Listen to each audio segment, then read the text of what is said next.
Episode की starting के अंदर हम लोग को 4000 साल पहले की कहानी दिखाई जाती है, जहाँ पर एक छोटी सी कंट्री होती है और वहाँ का जो फोर्थ किंग है उसका नाम है अलेक्जेंडर हेरेक्टोपिया। उसने इस कंट्री में आकर एक कोलोसियम बनवाया जहाँ पर काफी सारे फाइटिंग कंपटीशन हुए। वहीं पर अलेक्जेंडर ने भी पार्टिसिपेट किया और वो भी बिना किसी वेपन के साथ। उसने सिर्फ अपनी घोड़े का यूज करते हुए 10,000 लोगों को हरा दिया। उसको देखने के लिए कॉन्टिनेंट के अलग अलग जगह से लोग आते थे। देखते देखते जो पूरा किंगडम है वो एक लार्ज कंट्री में बदल गया और इस तरीके से ये छोटी कंट्री किंगडम ऑफ हेरेक्टोपिया बन गया। हम लोग को रिको बाकी सभी को दिखाया जाता है जो कि किंग अलेक्जेंडर की मूर्ति के पास खड़े थे। वहीं वो और कह रहा होता है कि काश मैं उस अलेक्जेंडर से लड़ पाता। वहीं रिनेट कहने लगती है कि इस किंगडम के अंदर फाइटिंग एक एंटरटेनमेंट के तौर पर है। हेरेक्टोपिया के अंदर फाइटर होना एक पॉपुलर ऑक्यूपेशन है, उन्हें पुगिलिस्ट कहा जाता है। वहीं वो और कहने लगता है कि ये किंगडम तो काफी इंटरेस्टिंग है, पर हम लोग को उस चीज पर फोकस करना चाहिए जिसकी वजह से हम लोग यहाँ पर आए हैं। इसके बाद वो लोग एक बंदे के पास आकर उससे कुछ पूछने वाले होते हैं, पर वो उस और को देखकर वो बंदा काफी डर जाता है और वो वहाँ से भाग जाता है। जो देखकर ही कहते हैं कि हम लोग तो यहाँ पर कोई भी प्रोग्रेस नहीं कर पा रहे हैं, क्या हम लोग को टाउन हॉल में जाना चाहिए? वहीं से शायद से हम लोग को सिक्स ज्वेल के बारे में इन्फॉर्मेशन मिल जाएगी। तभी अचानक से वो लोग देखते हैं एक लड़के को जो कि एक लड़की को छेड़ रहा होता है। वो देखकर वो और कब उस बंदे के पास जाता है और कहता है कि मुझे तुमसे कुछ पूछना है। तो वो बंदा गुस्सा होता है और कहता है कि तुम्हें कुछ चाहिए क्या? मैं एक पुगिलिस्ट हूँ। तो वो और कहता है कि लेकिन तुम ताकतवर तो नहीं लगते हो। जो सुनकर वो बंदा कहता है कि अगर तुम्हें ऐसा लगता है तो आओ एक बार कोने में आओ, मैं तुम्हें बताता हूँ। तो वो लोग कोने में चले जाते हैं जहाँ पर हम लोग देखते हैं कि अब उस औरत ने उस बंदे की बैंड बजा दी है। इसके बाद वो बंदा उस औरत का एक तरीके से नौकर बन जाता है और कहने लगता है कि बॉस मेरा नाम गोल्ड है, आप कुछ भी पूछो मैं आपको बता दूंगा। वहीं वो लड़की भी कहने लगती है कि मेरा नाम मिलिशिया है। जो सुनकर वो और का उन लोग को सिक्स ज्वेल में से एक ज्वेल दिखाता है, जिसे देखकर वो लोग कहने लगते हैं कि ये स्टोन तो काफी ज्यादा खूबसूरत है। तो वो और का उन लोगों से कहता है कि क्या तुम लोगों ने ऐसे किसी मैजिक स्टोन को यहाँ आसपास देखा है क्या? तो वो लोग भी सोचते हैं और कहते हैं हाँ शायद से हम लोगों ने ऐसे स्टोन को कहीं पर देखा है, पर पता नहीं कहाँ, याद नहीं आ रहा है। तो वो और का उससे कहने लगता है कि अगर तुम्हें कोई भी छोटी सी डिटेल याद हो तो बता दो, क्योंकि हमारे लिए काफी इंपॉर्टेंट है। ये सुनकर मिलिशिया भी थोड़ी सी शर्माने लगती है। तभी अचानक से वो लोग देखते हैं कि शहर में से तो एक रैली जा रही होती है जहाँ पर सभी लोग अब किंग ऑफ फिश टूर्नामेंट की बात कर रही होती है। गोल्ड कहने लगता है कि ये तो किंग ऑफ फिश टूर्नामेंट की अनाउंसमेंट परेड है, टूर्नामेंट को शुरू होने में से 2 महीने ही बचे हैं। तो रिनेट पूछने लगती है कि ये टूर्नामेंट क्या होता है, जिस पर गोल्ड बताता है कि ये फाइटिंग टूर्नामेंट है जिससे देखा जा सकता है कि पुगिलिस्ट चैंपियन कौन है। हर साल 5000 से ज्यादा कैंडिडेट्स आते हैं लड़ने के लिए। वो लोग अब देखते हैं कि रैली में से तो एक बंदा जा रहा होता है और हमें पता चलता है कि वो बंदा किंग ऑफ फिश टूर्नामेंट में 5 बार जीत चुका है और वो 3 बार लगातार विनर बना है। उसका नाम है केरविन और वुल्फ। केरविन को देखकर गोल्ड अब कहने लगता है कि ये तो काफी ज्यादा कूल है, मैं भी उसकी तरह एक दिन बनना चाहता हूँ। तभी मिलिशिया डर जाती है और अब वो कहती है कि सामने की तरफ देखो उस चैंपियन की बेल्ट पर। तो वो लोग भी अब उस बेल्ट में देखते हैं और अब उन्हें पता चलता है कि जिस स्टोन को वो लोग ढूंढ रहे हैं वो तो उस बेल्ट के अंदर है, जो देखकर काफी शौक हो जाता है। वहीं पर अब वो और कहने लगता है कि ये तो सोवरिंग गोल्ड है। अगले सीन में हम लोग देखते हैं केविन अब जाकर बैठ जाता है जहाँ पर एक बंदा उसके पास आकर कहता है कि माफ करना मैं तुम्हें परेशानी दी। तो केविन कहते हैं कोई बात नहीं, लोगों को इस तरीके से एक्साइटेड करना भी काफी इंपॉर्टेंट है, जो कि मैंने कर दिया। सच बताऊं तो मुझे मजा नहीं आ रहा है। मैं होप करता हूँ कि कोई टूर्नामेंट में सबसे ज्यादा ताकतवर पर्सन आ जाए जिससे लड़ने में मजा भी आए। तभी हम लोग देखते हैं कि वहाँ पर रिक और रिनेट आ जाते हैं केविन से बात करने के लिए। केविन भी उन्हें देखकर काफी शौक हो जाता है। ये देखकर अब केविन का साथी रिक और रिनेट से कहता है कि तुम लोग केविन के फैन हो ना, इस तरीके से उसके जिम में मत आओ। तो रिक कहता है कि नहीं हम लोग फैन नहीं है, बल्कि हम लोग एडवेंचर्स हैं और हम लोग एक जेम को ढूंढ रहे हैं। तभी अब बात को समझाने के लिए वो और भी वहाँ पर आ जाता है। उसे देखकर केविन काफी डर जाता है और कब कहने लगता है कि मैं और ये बंदा बिल्कुल एक जैसे हैं, हम दोनों को डायरेक्ट बात करना ही पसंद है। तब केविन कहता है कि तुम्हें क्या चाहिए? तो वो और कहता है कि हमें तुम्हारी बेल्ट दे दो। ये सुनकर वो कहता है कि क्या तुम चोर हो क्या? तो वो कहता है नहीं, तुम्हारे बेल्ट के अंदर वो जो ज्वेल है वो हमारी पार्टी मेंबर का पहले हुआ करता था, हम लोग उसे काफी सालों से ढूंढ रहे थे और चिंता मत करो, हम लोग तुम्हारी बेल्ट को रिटर्न कर देंगे और उसके ऊपर एक और जेम लगा देंगे। ये सुनकर केविन का मैनेजर गुस्सा हो जाता है और अब उन लोगों को बाहर फेंकने वाला होता है, पर तभी केविन अपने मैनेजर को रोकता है और कहता है कि मुझे इन लोगों की बात पर भरोसा है क्योंकि मेरी नाक काफी स्पेशल है। मेरी नाक मुझे बता देती है कि कोई झूठ बोल रहा है या फिर सच बोल रहा है, और मेरी नाक बोल रही है कि ये लोग झूठ नहीं बोल रहे हैं। वो अब और से कहने लगता है कि मैं इस बेल्ट को फ्री में नहीं दे सकता हूँ क्योंकि ये फेल्ट हेरेक्टोपिया के लिए काफी ज्यादा स्पेशल है। तुम इसे लोगों की प्राइड भी बोल सकते हो। तो अगर तुम्हें इसके ऊपर लगे वाला जेम चाहिए तो मैं तुम्हें इस तरीके से उसे नहीं दे सकता हूँ। अगर तुम्हें इसे चाहिए तो किंग ऑफ फिश टूर्नामेंट के अंदर तुम्हें नंबर 1 आना होगा।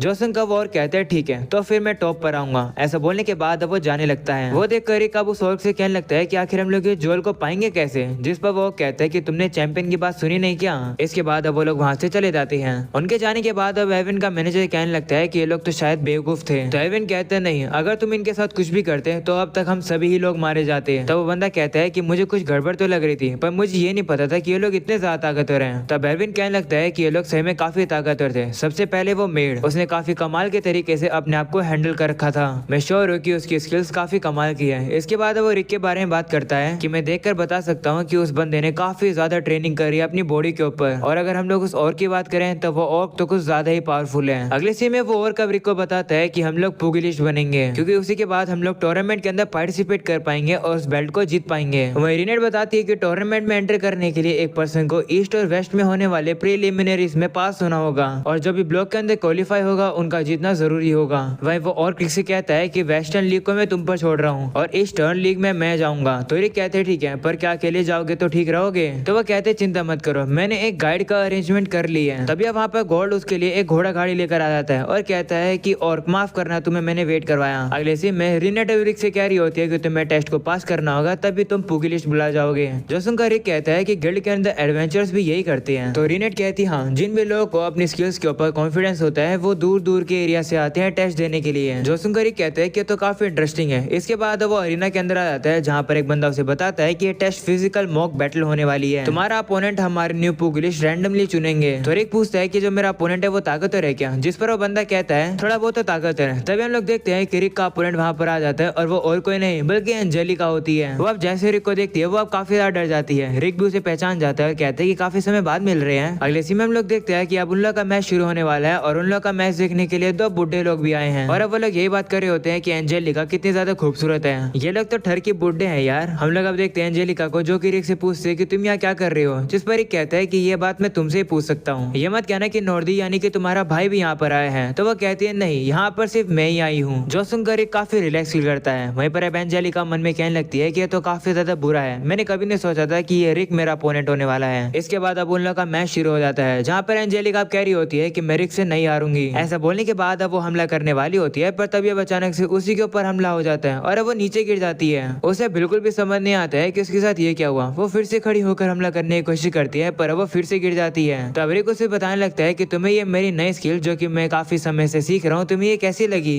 ये मेरी स्किल है जिससे कि मैं होल्ड बैक कर पाता हूँ। मैं बस अपने पैरों को जल्दी से स्वीप कर रहा हूँ, इससे मेरे अपोनेंट को ज्यादा चोट नहीं लगती है और वो बस नीचे गिर जाता है। ये सुनकर एंजेलिका डर जाती है और वो समझ जाती है कि रिक की स्पीड इतनी ज्यादा तेज है कि वो उसे देख भी नहीं पा रही है हमला करते हुए। वो अब थोड़ा पीछे हटकर हमला करने की कोशिश करती है, पर रिक वापस उसके ऊपर हमला कर देता है। इसी तरीके से रिक अब उसके ऊपर लगातार हमले करने लगता है, पर एंजेलिका बिल्कुल भी हार नहीं मान रही होती है। जो देखकर रिक अब उसकी तारीफ करने लगता है और उसे कहते हैं कि अगर तुम चाहती हो तो मैं अपनी और ज्यादा ताकत लगाकर लड़ सकता हूँ। रिक अब और ताकत लगाकर हमला करने वाला होता है, पर तभी एंजेलिका हार मान लेती है, जो देखकर रिक काफी शौक हो जाता है। इस फाइट को तब रिक जीत जाता है, जिसके बाद अब वो रिनेट से कहता है कि मैं पुगिलिस्ट बन गया, इसका मतलब मैं प्रीलिमिनरीज में पार्टिसिपेट कर सकता हूँ, है ना? तो वो उसे कहती है हाँ। तभी वहाँ पर एंजेलिका आ जाती है जो कि अब रिक से कहती है कि आखिर तुम यहाँ पर क्या कर रहे हो, आखिर तुम मुझे कितनी बार हराओगे सेटिस्फाई होने के लिए? वो अब रोने लगती है, जो देखकर रिक कहते हैं कि इस तरीके से रो मत, नहीं तो लोगों को गलतफहमी हो जाएगी। चलो शांति से बैठकर बात करते हैं। तुम्हें भूख लग रही होगी ना, मैं तुम्हें कुछ खाना खिलाने के लिए लेकर चलता हूँ। इसके बाद वो लोग खाना खाने के लिए एक रेस्टोरेंट में आ जाते हैं जहाँ पर उन लोग का खाना मिलिशिया लेकर आती है। वो बताती है कि ये जो रेस्टोरेंट है ये उसके पेरेंट्स का है, तो एंजॉय करो। वह पूछती है कि क्या वो ऑर्क नहीं आया,